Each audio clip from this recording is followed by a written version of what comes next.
They rolled their eyes.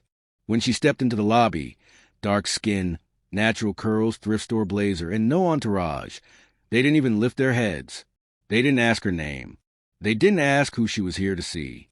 They assumed, just another black woman lost in the wrong building. She clutched her folder tight, the one with ink still wet from a $100 million merger. But before she could speak, a manager stepped forward, smirked, and blocked her path. If you've ever been judged before your story was heard, this is for you. Watch till the end. What happens next will shake you. And don't forget to subscribe for more real, raw stories they don't want you to hear. The marble floor shimmered under the glow of imported Italian chandeliers. People in designer suits buzzed across the lobby, clutching iPads and cappuccinos like weapons of war. The building reeked of power. But beneath the shine, the rules were unspoken. Power had a color, and it wasn't hers. Nia Thompson stood at the edge of it all, frozen, not nervous, just aware of how quickly perceptions lock doors. She glanced at her reflection in the glass doors. No makeup, no heels, no designer badge. Just clean shoes, pressed trousers, and the documents that had cost her 3 sleepless months of brutal negotiation. Today was supposed to be her moment. The press release wasn't due till noon. Nobody in the building knew the new CEO was arriving today. They especially didn't expect her to be a woman, a black woman, walking in quietly alone. "Ma'am," a voice sliced the air. "Can I help you?" The man was already frowning before she spoke. Slick hair, steel jaw, laminated name badge that read Operations Manager, Rick Donovan. He didn't wait for her response. "This entrance is for employees only. Deliveries go through the back." Her fingers tightened around her folder. "I'm here for a meeting with the executive board. 10 a.m. Rick raised an eyebrow and scoffed. "And who exactly invited you, sweetheart?" Nia kept her voice calm, almost too calm. "Jameson and Baker. I'm with Ascend Equity Partners." Rick's smirk didn't waver. "Listen, I've been in this building 7 years. I know every face that matters. And trust me, you're not it. Now, unless you have an ID badge or someone's name." "Rick," a woman's voice interrupted. It was the receptionist. Her eyes were wide, panic blooming on her face as she stared at the screen in front of her. Rick spun around, annoyed. "What?" The receptionist swallowed. "Check your inbox. Now."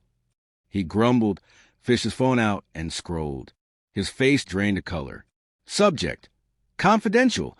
Ascend Equity Merger. Meet the new CEO. Body: Please welcome Ms. Nia Thompson to the building. She now oversees all operations, effective today. Rick blinked, looked up, back at Nia, back at the phone. No words. Nia stepped forward, calm, regal, terrifying in her silence. "I believe I have a meeting on the 40th floor," she said. "Would you like to escort me, or find someone who still remembers how to show respect?"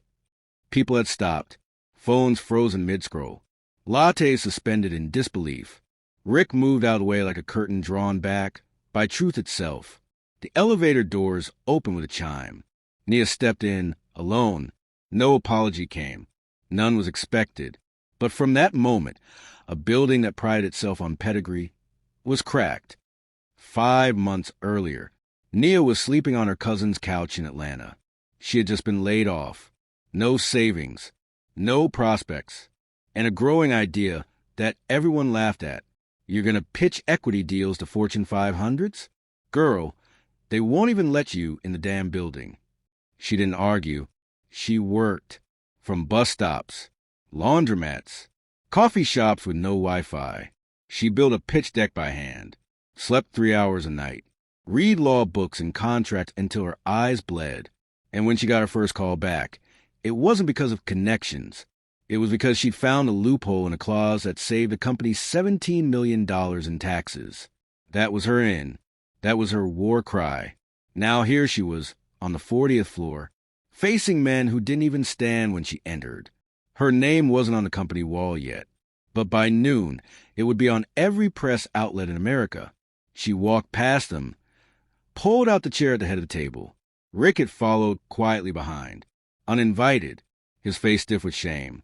One of the board members, a gray-haired titan in a navy suit, leaned forward. "I have to admit," he said slowly, "we were expecting someone a little more seasoned." Nia smiled. It was a kind of smile that knew pain but wore power like perfume. "I understand. But fortunately, power doesn't come from age or color. It comes from knowing who you are, even when the world doesn't." The room fell silent. Rick lingered at the door, hoping, maybe, for redemption. Nia turned her head slightly. "You can go now, Mr. Donovan. The grown-ups are talking." The door clicked shut. The door shut. Silence settled. Not the kind that filled space, but the kind that demanded respect. Nia took her seat, like a queen reclaiming a throne no one thought belonged to her. 12 board members sat in that room. 12 men who'd signed billion-dollar checks, launched global brands, and buried smaller competitors without blinking. But none of them could make eye contact with her for more than 2 seconds. Not after what happened in the lobby. Not after they realized who she was. "Let's begin," she said. Her voice was steady. Not angry. Not defensive. Just grounded. Like someone who knew exactly how much she had to lose and how much more she had already survived. She laid out the integration plan for Ascend Equity's $100 million acquisition. She spoke of restructuring teams, reallocating resources, and redirecting marketing budgets to minority-owned partners. By the time she was halfway through, the same men who had doubted her were now scribbling notes like students in a master class. But power doesn't erase pain. It only reshapes it. Later that afternoon, back in her office, glass walls, panoramic view of the city, names still missing from the door, Nia stood alone. Her phone buzzed. A message from her mother. "They tried to shut me out of the bank today. Called me Miss Nobody. But look at you now. You kicked down the front door, baby girl. And they had to stand up for you." Nia smiled, but it wasn't joy. It was survival. Flashback, 1999, Savannah, Georgia. A 6-year-old Nia stood outside the principal's office, holding a crayon drawing. She had just told her teacher she wanted to be a CEO one day. The teacher laughed. "Sweetheart, people like you work hard, but they don't run companies." Then came the detention slip for disruptive imagination. That day, her mother picked her up early. No lecture, just a simple sentence. "Next time someone tells you what you can't be, you show them what they never saw coming." That line never left her. Back to present day. Rick Donovan sat alone in the HR conference room downstairs. He'd been called in for a discussion. The receptionist who alerted him earlier had filed a report. So had 2 others who'd seen what happened. It wasn't just about Nia being blocked. It was about years of patterns. Bias. Dismissals. Gatekeeping. He waited, anxious, expecting Nia to come in swinging. But she didn't. Instead, her assistant delivered an envelope. Inside, leadership begins with awareness. Redemption begins with accountability. Consider this your invitation to grow. Nia Thompson. Taped to the back was a scholarship offer. Fully paid executive course in unconscious bias and organizational leadership. Rick sat frozen. She didn't fire him. She challenged him. And that broke him more than any punishment could. 3 months later, the company's culture was transforming. Slowly, uneasily, but undeniably. Departments were required to pass DI training. Supplier diversity was a KPI. And for the first time in its 78-year history, the annual leadership retreat included a keynote by a Black woman. Nia didn't speak about revenge.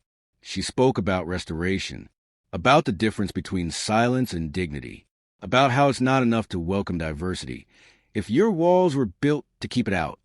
One night, at Charity Gala, a woman tapped her shoulder, mid-40s, nervous smile.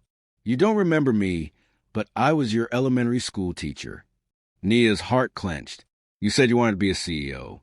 I didn't believe you. I'm sorry for what I said. I was wrong." Nia nodded slowly. "Thank you, but you weren't the only one." She looked around the ballroom, filled with leaders, founders, investors, all waiting for her to speak. But look at us now. Sometimes power wears heels. Sometimes it wears scars. But real power? It walks in without needing to prove anything and still shakes the room. This wasn't a story about revenge. It was about rewriting the rules they used to keep you small. It was about silent strength, the kind that doesn't shout, but still leaves echo. So next time you see someone and assume, check yourself. They might be the one holding the future. If you felt this story in your soul, don't just scroll, subscribe. Share this with someone who's ever been underestimated. And remember, never apologize for walking into a room like you belong there, because you do.